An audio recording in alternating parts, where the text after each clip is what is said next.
Hey there, welcome back to Reddit Dating, the best channel for Reddit cheating stories. Be sure to like, subscribe, and hit the bell notification for more stories like these. Now, let's get into the video. In November, girlfriend 22 female slept with bartender 31 male at a work party. She finally broke down and told me everything today, claiming she had been taken advantage of. I'm feeling ill and don't know what to do. Do you think this is a form of deception? Background: I, 24/M, have been dating my girlfriend, 22/F, for over 3 years. We do not share a residence. We were both living at our parents' houses while at university, but I recently graduated and now live on my own with a roommate. She still lives with her mother, but we've spoken about moving in together. I work full-time in an office, and she attends classes while also working part-time in a restaurant. She started this employment in early November after being recommended by a friend. She complained that despite the fact that she was in a relationship, several male staff members persistently flirted with her and made inappropriate jokes. This includes the bartender, 31/M, at the restaurant. The workers held their annual Christmas party at the restaurant in late November, just a few weeks after she started. Because the restaurant is closed on Tuesday mornings, it was on a Monday night. My partner was also going to be house-sitting/dog sitting for a buddy later that week. She was required to feed the dog every day and was permitted to stay overnight if she so desired, starting Tuesday. We were discussing how we both felt it was hot to be at someone else's place, and how we planned to have a few wild nights when we had the chance. This is my side of the tale. The night of the party, I stayed at home. I was told it was strictly for staff, no significant others, and I had work in the morning, so I had no trouble staying in. I dropped off my girlfriend and texted her throughout the night. Around 11 p.m., I informed her I was going to bed and bid her good night. I was still awake for another hour or two, but based on her texts, she was fairly inebriated and having a regular conversation was tedious, so I didn't want to text any more. I texted her the next morning and didn't hear back until around 2 p.m. when she told me she was severely hungover and had slept the entire day.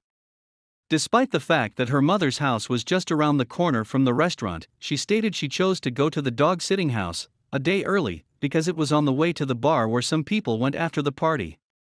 The homeowners apparently left early Monday night. Later that night, we hung out and she showed me images from the party. I was offended when I realized that most folks had brought their significant partners.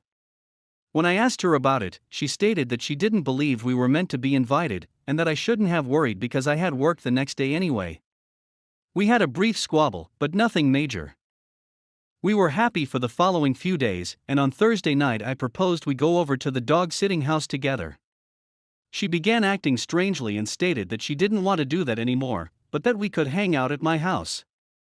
We did that, watched some television, and I attempted to initiate. She declined, claiming that I was being too forceful, and then went home. I was frustrated since I didn't believe I had done anything wrong. More of the same for the next 2 weeks or so. No, which resulted in irritation and stupid arguments about little matters. She began her tests in mid/late December, and her stress level was through the sky. Finally, once she finished her examinations, we went to a party, returned home together, and had a good time. It had been around 3 weeks, and we used to meet 5 times a week. We continued having a lot of over the Christmas holiday, but things still didn't feel right. There were numerous disagreements. We both returned to work/school, and it felt like there was a new disagreement every day. And today, we were arguing about something, whether or not her friend calling me Garfield was disrespectful, and trying to figure out how to fix it. I remarked offhandedly that these minor squabbles shouldn't worry me so much, because she hadn't cheated on me. Then she burst into tears. She began sobbing and confessing that she had made a major mistake at the Christmas party. She stated she couldn't bear telling me and wanted to commit suicide. Her point of view. I forced her to tell me what happened when the tears stopped. I was irritated and angry because she basically admitted to me that she had cheated on me a month and a half ago and had tried to disguise it. This is her perspective. Because she has little recollection of the night, most of it is put together from her messages and what her coworkers told her. The celebration was open bar, and she and her friends spent the majority of the night at the bar. The bartender was another employee who had agreed to forego drinking for the night in order to serve everyone else. He started bringing her beverages she hadn't even asked for halfway through the night. She accepted them because she was having a nice time. She eventually became completely inebriated, despite the fact that it was still early in the evening. She had no recollection of me texting her goodnight at 11 p.m. She texted the dog-sitting service at midnight, wondering if she could come over that night. Of course, there was no response because they were on an international flight somewhere. Everyone drank till around 12:30 a.m. The bartender transported a group of people from the party to a pub at 1 a.m. He returned to the party to transport the final carload of guests to the bar. Everyone else had returned home by this point. Except for my girlfriend, he dumped everyone at the bar. He told the others he'd drive her home, but they all went back to the dog-sitting house together. I don't recall the specifics of what happened next. She did, however, send a snapshot to their work group chat at 3 a.m. It consists of her, the bartender, and a dog in a bed. Although you could only see their shoulders, they were clearly shirtless. She added a remark that read, "I hope everyone has a great time." I'm sure we are. She claims she has no recollection of what happened. She awoke around lunchtime on Tuesday, astonished that she wasn't in her own bed. When she got up, the bartender wasn't there, and there was no sign of him.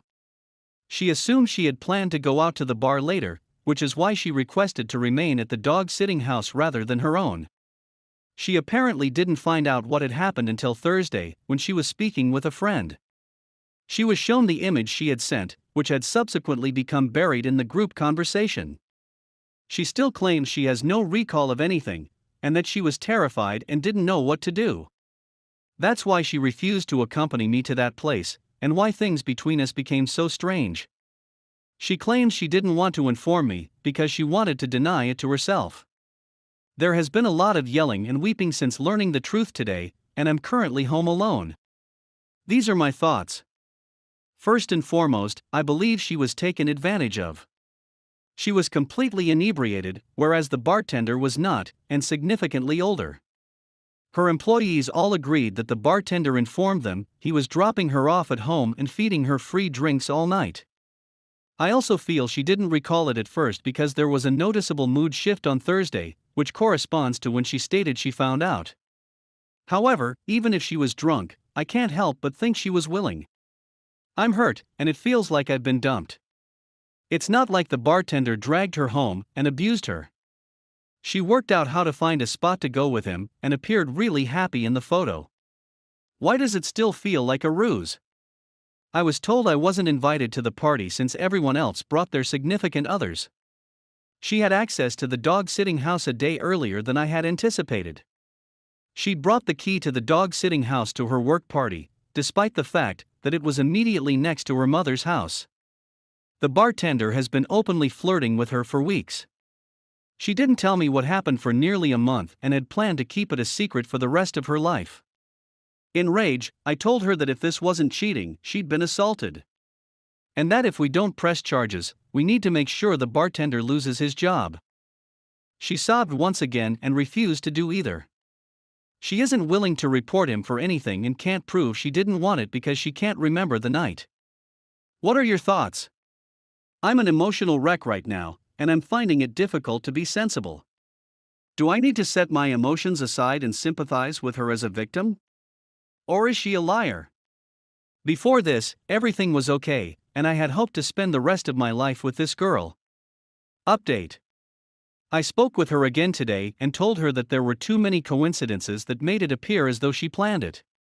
I told her I needed some time to think about it, but I didn't think I'd be able to get over it. I know that drawing this out is probably not the greatest way to manage anything, but when you're the one involved in a situation like this, reasoning goes out the window. There are, however, a few updates worth highlighting. We looked at the photo again, and it appears that the bartender took it. She only sent 2 coherent messages after I said goodnight, one to the homeowners and one in the group chat with the photo. During this time, she sent a couple other stupid texts to a non-work friend. She gave me an earlier message in which her friend stated that the party was strictly for staff. She said she had only messaged the bartender through the work group chat. She gave me his unaccepted Facebook and Snapchat invites and claimed she didn't even have his phone number. She was willing to let me use a recovery program to establish they had never messaged, but I declined. She'd been carrying the key on her keychain since she got it from the homeowners, like a week in advance. She is so certain of this that she was examining images she took of her odometer reaching 100,000 miles to see if her keys were visible, but there was no confirmation. She stated that she was willing to report the bartender to work for harassment, but she was still hesitant to seek charges. She still went ahead with it and kept it a secret from me, so even if her narrative is absolutely true, I'm not sure I can move on. Update 1. I've decided to stand with my partner and support her while we work through this. I'm not going to pretend that everything is good, and I'm not going to promise that we'll get through this. To be honest, I don't think we will. But we've been together for 3 years, and I believe her when she tells me what happened. Even though she didn't manage everything appropriately that night, I believe she is a victim. I'm going to be there for her and attempt to figure out the whole story. I've read every single remark on this page. I was responding to many people with information in these updates, but there are way too many people to answer to. The majority of the top comments were made early on and are eager to tell me to break up. Whether you read the rest, you'll notice that they're probably split 60/40ths on whether she set it all up or if she was assaulted. To everyone who says she should break up with me because of how I've handled this thus far, please try to comprehend how emotionally draining this journey has been for both of us. She came to me and admitted that she had made a mistake and that it was her fault.